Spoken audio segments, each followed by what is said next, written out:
सत श्री अकाल, नमस्कार, आदाब एंड हाय टू एवरीवन। मैं आपका टीचर राजन अरोड़ा। नया दिन, नई शुरुआत।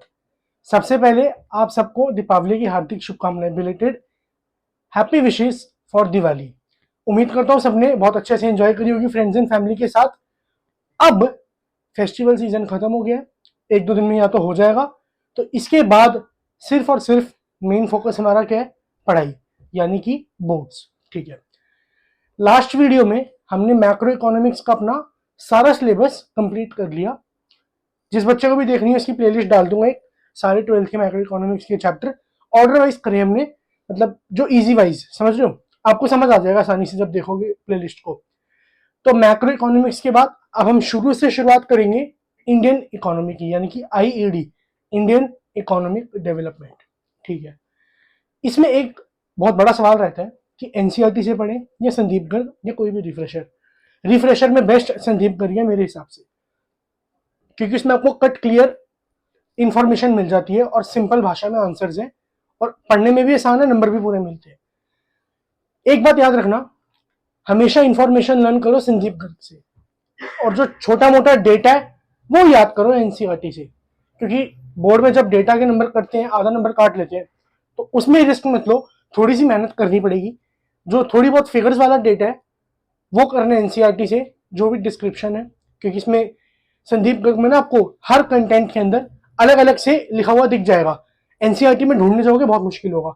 तो पढ़ने के लिए चैप्टर संदीप गर्ग बेस्ट है, जिससे हम पढ़ेंगे। डेटा कंफर्म करने के लिए आप एनसीईआरटी से पढ़ोगे। तो आज हम शुरू करेंगे आईईडी का पहला chapter, Indian economy on the eve of independence. देश की हिस्ट्री पढ़नी स्टार्ट करेंगे। इंडिपेंडेंस से पहले, यानी कि 1947 से पहले हमारे देश की इकोनॉमी की क्या हाल थे, वो कहाँ स्टैंड होती थी, किस कारणवश हम इतना पीछे रह गए। इस पूरी बुक में, इस चैप्टर में नहीं, पूरी बुक में हम सिर्फ अपनी इकोनॉमी से रिलेटेड जो भी हमारी हिस्ट्री में हुआ, बाकी देशों की हिस्ट्री में हुआ, हमारा इंफ्रास्ट्रक्चर कैसा है, जो भी थ्योरेटिकल पार्ट है ना इंडियन इको में, आपको सिर्फ वो मिलेगा। जितनी हमारी प्रैक्टिकल चीजें थी वो हमने मैक्रो में पढ़ ली, लेकिन इंडियन इको से भी ज्यादा इंटरेस्टिंग है, क्योंकि थ्योरी पढ़ना बोरिंग लगता है, पर अब नहीं लगेगा।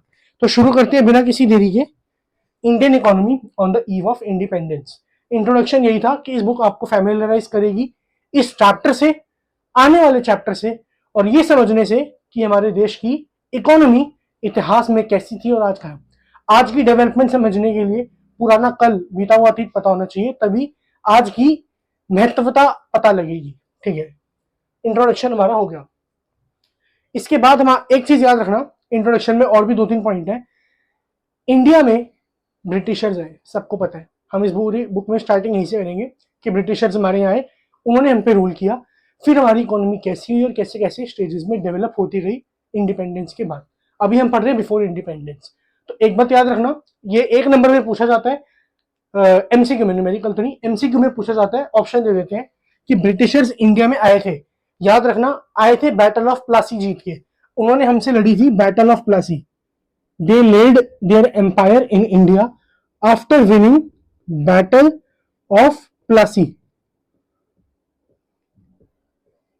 ये हुई थी 1757 में, 1757 1757 के अंदर ये युद्ध लड़ा गया था। उसे जीतने के बाद अंग्रेज यानी कि ब्रिटिशर्स, उन्होंने अपना एम्पायर ले डाउन कर दिया था इंडिया में, और उसके तकरीबन अप्रोक्सीमेटली बुक में लिखा है 200 साल तक उन्होंने इंडिया में रूल किया। और उस 200 साल में उन्होंने हमारे नेचुरल, ह्यूमन, हर टाइप के रिसोर्स को एक्सप्लॉइट किया, यानी कि बर्बाद किया। क्योंकि इंडिया इतना पीछे इसी कारणवश, क्योंकि उस टाइम जब हम कॉलोनियलिज्म के अंदर आए थे, तब हमारे रिसोर्सेज का सारा यूज बाहर के नेशन ने किया। ब्रिटिश इकोनॉमी ने हमारी इकोनॉमी को as a feeder economy use किया। ये की टर्म लिख लो साथ साथ, जब ये आंसर में लिखोगे ना, एक बात याद रखना, इंडियन इको के आंसर्स में ऐसे वर्ड लिखने बहुत जरूरी है, तभी पूरे नंबर मिलते हैं, क्योंकि इसमें प्रैक्टिकल तो कुछ है नहीं। तो जितने की टर्म, यानी कि वो वाले पॉइंट लिखोगे जो एग्जामिनर के दिमाग पे जाके टकराए, तब मिलेंगे पूरे नंबर, क्योंकि उससे लगेगा बच्चे के कॉन्सेप्ट कितने डीपली क्लियर है। जितना ज्यादा डीप में क्लियर होंगे उतने नंबर पूरे हैं। फीडर, फीडर मतलब फीडिंग स्पून, समझा ना? फीडर मतलब खाने वाला। क्या था इसका मतलब? ब्रिटिश इकोनॉमी ने हमारे देश की इकोनॉमी को as a feeder economy use किया, मतलब हमारे देश के जितने रिसोर्सेज थे, कैसे भी ह्यूमन फिजिकल कैपिटल जो भी था, अपने यूज के लिए यूज किया। फॉर एग्जाम्पल हमारे यहाँ के जितने फॉरेस्ट थे ये सब था, सब उनसे जितना भी सामान आता था वो अपनी इकोनॉमी में यूज करते थे, सारा एक्सपोर्ट कर देते थे ब्रिटिश कंट्रीज में, मिडल ईस्ट में, यूरोप में। इससे उनका फायदा होता था, उनका ब्रिटेन डेवलप होता गया, हमारी इंडियन इकोनॉमी वहां भी नहीं रुकी, नीचे गिरती रही। क्यों? हमारे रिसोर्सेज खत्म हो रहे हैं, डेवलपमेंट हो नहीं रही, तो हम नीचे गिर रहे हैं ना। 200 साल तक ये सिलसिला चला, उसके बाद हमें आजादी मिली 1947 15 अगस्त में। ठीक है, फीडर इकोनॉमी हमने पढ़ लिया क्या होता है, उन्होंने हमारी इकोनॉमी को फीडर इकोनॉमी की तरह यूज किया। इसके बाद अगला पॉइंट जो आता है वो है बिफोर एडवेंट। ब्रिटिशर्स के भी आने से पहले, हमें सारा जितना भी पढ़ रहे हैं ये हम पढ़ रहे हैं 1947 के पीछे का, अब हम पढ़ रहे हैं 1757 के पीछे का। यहां पे ब्रिटिशर्स हमारे पास आ गए, इससे पहले हमारी इकोनॉमी की क्या situation, before advent of British rule, ये पूछा जाता है पेपर में। इसमें मोटा मोटा 2-3 पॉइंट है। सबसे पहला, ब्रिटिशर्स के आने से पहले हमारी इकोनॉमी इंडिपेंडेंट थी, समझ रहे हो, किसी पे डिपेंडेंट नहीं थी। ब्रिटिशर्स आए, हम उन पर डिपेंडेंट हो गए ना, उन्होंने हमको कर लिया अपने ऊपर डिपेंडेंट। उससे पहले हम आजाद थे जब ब्रिटिशर नहीं है। सेल्फ रिलायंट थी, मतलब आत्मनिर्भर, अपने ऊपर डिपेंडेंट थे, समझ रहे हो, जो बनाना है अपना खुद बनाते थे, सब अपने ही कंज्यूम करते थे, हर चीज अपने प्रोडक्शन में थी, सेल्फ रिलायंट, सब कुछ खुद करना। इसके बाद आता है प्रोस्पेरस। प्रोस्पेरस इकोनॉमी मतलब हमारी इकोनॉमी फुलफिल्ड थी, अच्छी सिचुएशन में थी, मतलब जिसे कहते हैं ना रज्जा पूजा, वो सिस्टम था, मतलब सब सेटल था, सब स्मूथली चल रहा था। एक पॉइंट याद रखना, हमारी इकोनॉमी एग्रेरियन थी। एग्रेरियन मतलब नाम से ही समझ आ रहा होगा, एग्रेरियन यानी कि रिलेटेड टू एग्रीकल्चर। ये हमारे इंडिया में स्टार्टिंग से ही चलता है। ऑलमोस्ट 2/3 ऑफ आवर पॉपुलेशन, 2/3 हमारी 2/3 ऑफ पॉपुलेशन एग्रीकल्चर में इन्वॉल्व थी स्टार्टिंग से, और आज भी ज्यादातर वही है प्राइमरी सेक्टर में। तो एग्रेरियन इकोनॉमी थी, यानी कि हमारा जो मेजर पॉपुलेशन था वर्किंग सारा एग्रीकल्चर सेक्टर में था। ये था हमारा ब्रिटिशर से पहले का। मेन पॉइंट जो इसमें आता है, उनके आने से पहले हमारी हैंडीक्राफ्ट इंडस्ट्रीज बहुत मशहूर थी, मशहूर इन द सेंस बहुत वर्ल्ड वाइड रेप्यूटेटेड थी। अब हमारी हैंडीक्राफ्ट रेप्यूटेटेड क्यों थी, ये भी पूछा जाता है पेपर में। 2 रीजन है इसके। सबसे पहला, जो क्वालिटी ऑफ मटेरियल हम यूज करते थे वो बहुत फाइन था। We were popular because the quality of material which Indian handicraft industries were using was of very high quality और रिच क्वालिटी या प्रीमियम क्वालिटी, आप लिखोगे फाइन क्वालिटी। दूसरा पॉइंट, हमारे यहाँ की जो लेबर थी, यानी कि क्राफ्टमैन थे, कारीगर थे, उनकी स्किल्स का जो स्टैंडर्ड था वो बहुत हाई था, मतलब high standard of craftsmanship of our labour, यानी कि जो भी लेबर थी काम करती थी, उनके हाथ में हुनर था, टैलेंट था, तो वो कारीगरी अच्छी करते थे।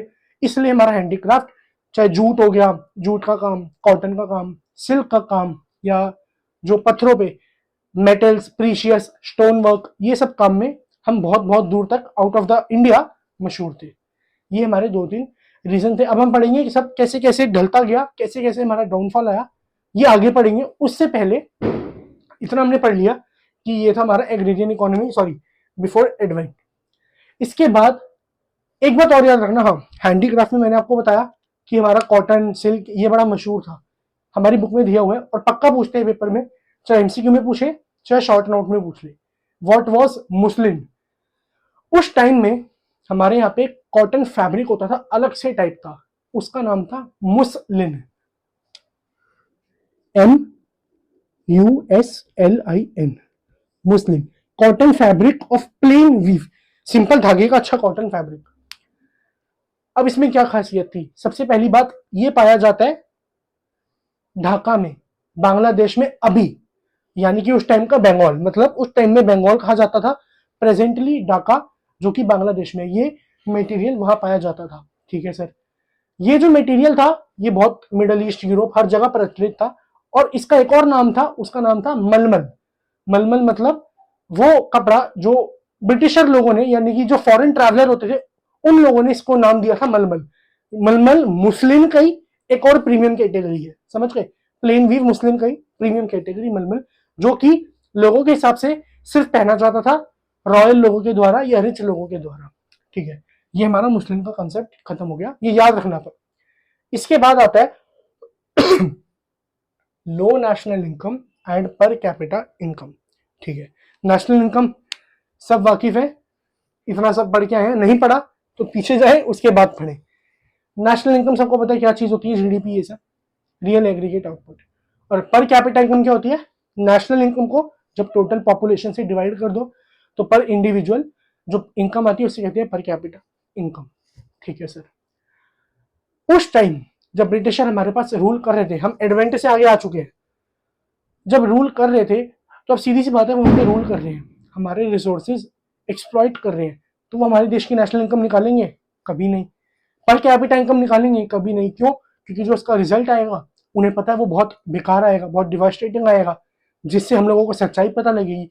तो उनकी सरकार ने कभी कोई ट्राई नहीं किया, बट स्टिल कुछ इकोनॉमिस्ट थे, इंडिविजुअल्स, जिन्होंने कोशिश करी कि नेशनल इनकम निकालते हैं या पर कैपिटा इनकम निकालते हैं। कुछ प्रचलित यानी कि फेमस नाम थे, आरसी देसाई या Findlay Shirras, William Digby, doctor VK RV Rao. इस नाम को याद रखना, राव, डॉक्टर राव, पूरा नाम वी के आरवी राव। वी के आरवी राव की आपको फुल फॉर्म देख के आनी है, कमेंट सेक्शन में लिखनी है। ठीक है, हार्ट मिलेगा उसे। बहुत सारी रिपोर्ट आई, पर सबसे सिग्निफिकेंट स्टडीज यानी कि सबसे अच्छी स्टडी जिसके रिजल्ट बहुत कंसिस्टेंट माने गए, वो थी डॉक्टर राव की। क्योंकि सारे इकोनॉमिस्ट ने अपनी अपनी थ्योरी दी, सबने अपनी स्टडी करी, पर सबसे अच्छी स्टडी मानी गई रिजल्ट वाइज डॉक्टर वी के आरवी राव की।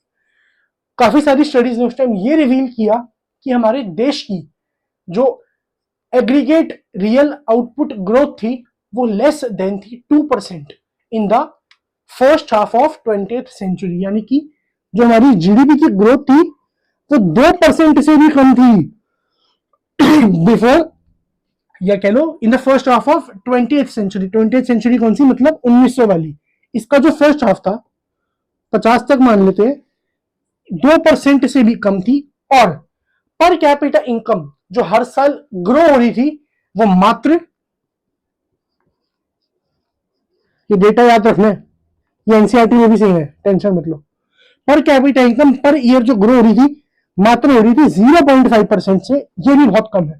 तो ये हालांकि बेकार बात है, चलो अब कुछ हम कर नहीं सकते, वो पास था, चला गया, अब तो प्रेजेंट पे ध्यान देना है। ये डेटा याद रखना है कि 2% से कम हमारी रियल एग्रीगेट ग्रोथ थी, और पर ईयर जो ग्रोथ हो रही थी पर कैपिटा में वो सिर्फ और सिर्फ 0.5% की थी। ये रिजल्ट आए थे हमारी कुछ स्टडीज के मुताबिक। ठीक है सर।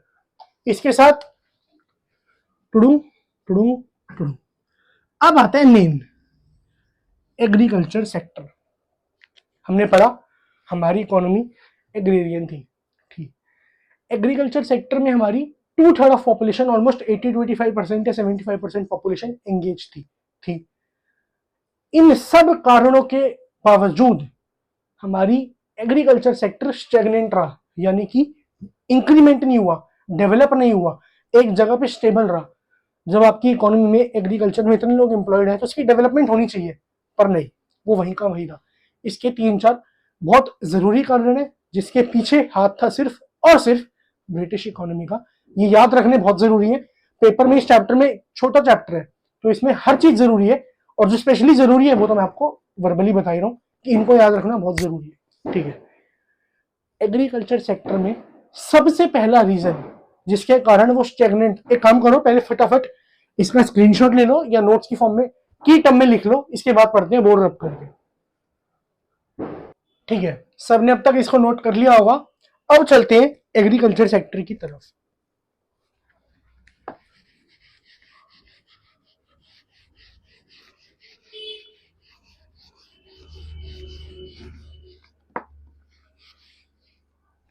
एग्रीकल्चर सेक्टर सबसे पहला टॉपिक जो इसमें आता है, पहला पॉइंट आता है कि जिससे हमारी एग्रीकल्चर सेक्टर स्टेगनेंट था, वो था लैंड सेटलमेंट सिस्टम,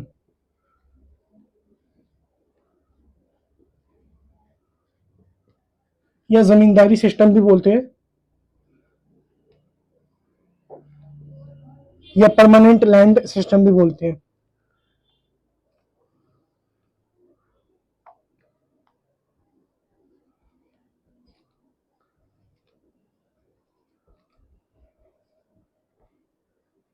ठीक है, इस सिस्टम को इंट्रोड्यूस किया गया था 1793 में। साथ साथ लिख लो, बुक में ढूंढोगे मुश्किल होगी, एक्स्ट्रा इंफॉर्मेशन के तौर पे बता रहा हूं।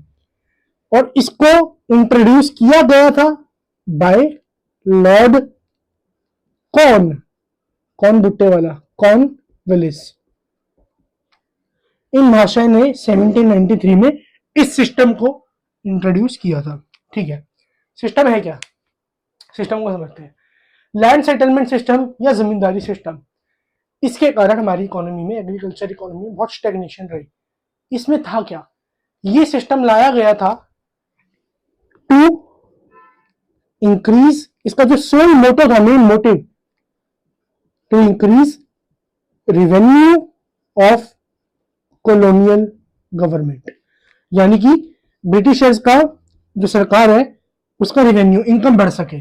इसके तहत क्या होता था, जितना भी फार्मर्स एग्रीकल्चर लैंड से प्रॉफिट उगाते थे वो सारा प्रॉफिट चला जाता था ब्रिटिश गवर्नमेंट के पास in the form of tax. और उस टैक्स का नाम था, जिसपे फिल्म भी आई हुई थी आमिर खान जी की, लगान। सारा प्रॉफिट लगान के तौर पे टैक्स की तरह सारा A to Z सारा प्रॉफिट ले लेती थी गवर्नमेंट। फार्मर से गवर्नमेंट तक ये प्रॉफिट एक इंडिविजुअल लेके जाता था, एक बंदा लेके जाता था जिसका नाम हम कहते हैं जमींदार, एक कॉमन नेम है जमींदार। ये जमींदार गवर्नमेंट ने, ब्रिटिश गवर्नमेंट ने ही अपॉइंट किए थे कि आप लोगों का काम ये है, जितने भी फार्मर हैं उनकी एग्रीकल्चरल लैंड से जितना भी प्रॉफिट एक्री हो रहा है उसको लेना है, irrespective of economic condition of cultivator, यानी कि फार्मर की कैसी भी कंडीशन हो जमींदार को फर्क नहीं पड़ता था। वो उनसे ज्यादा से ज्यादा प्रॉफिट यानी कि रेंट लेने की कोशिश करते थे इन द फॉर्म ऑफ लगान, और ब्रिटिश गवर्नमेंट को वो सबमिट करते थे। ब्रिटिश गवर्नमेंट को वो रेंट यानी कि लगान, रेंट तो नहीं, लगान सबमिट करने के लिए स्पेसिफाइड डेट्स होती थी जो कि फिक्स की जाती थी। अगर जमींदार उन डेट्स तक लगान सबमिट नहीं कर पाए तो उनके राइट चले जाते थे। मतलब सिंपल भाषा में हमने जमींदार को as the owner of land recognise कर दिया था, तो उन्हें स्पेसिफिक डेट में जमा कराना पड़ता था। इसलिए वो हमारे किसान भाइयों पे कभी रहम नहीं खाते थे कि उनकी कंडीशन क्या है, उन्होंने कमाया है नहीं कमाया, उन्हें मतलब नहीं है।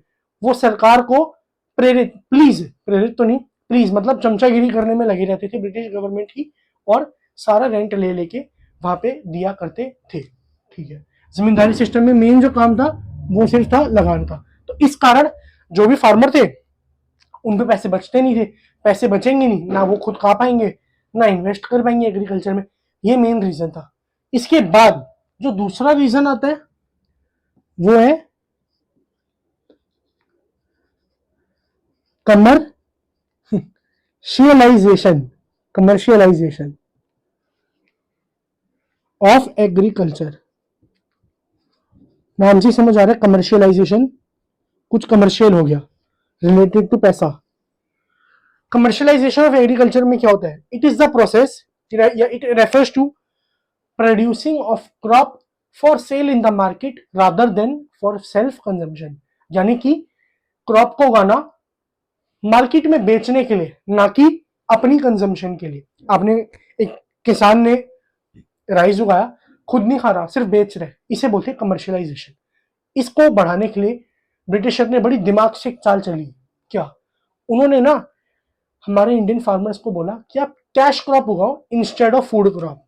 ठीक है, मतलब स्विच हो जाओ कैश क्रॉप्स पे from food crops. Food crops को छोड़ दो, फूड क्रॉप मतलब जो खाने के अनाज वनाज हो गए, व्हीट राइस।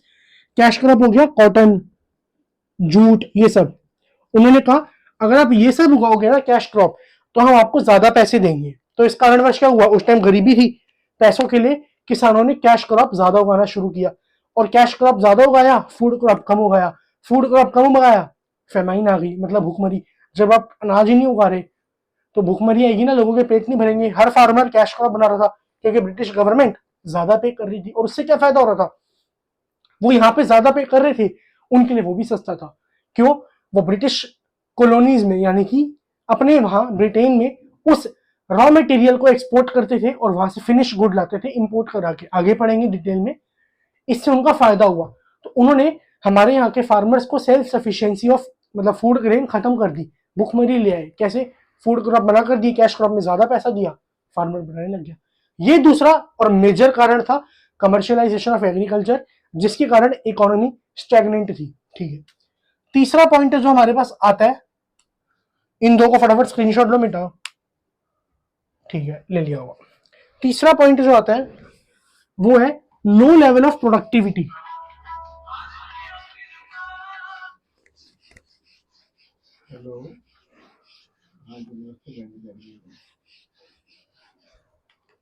ठीक है। थर्ड पॉइंट जो आता है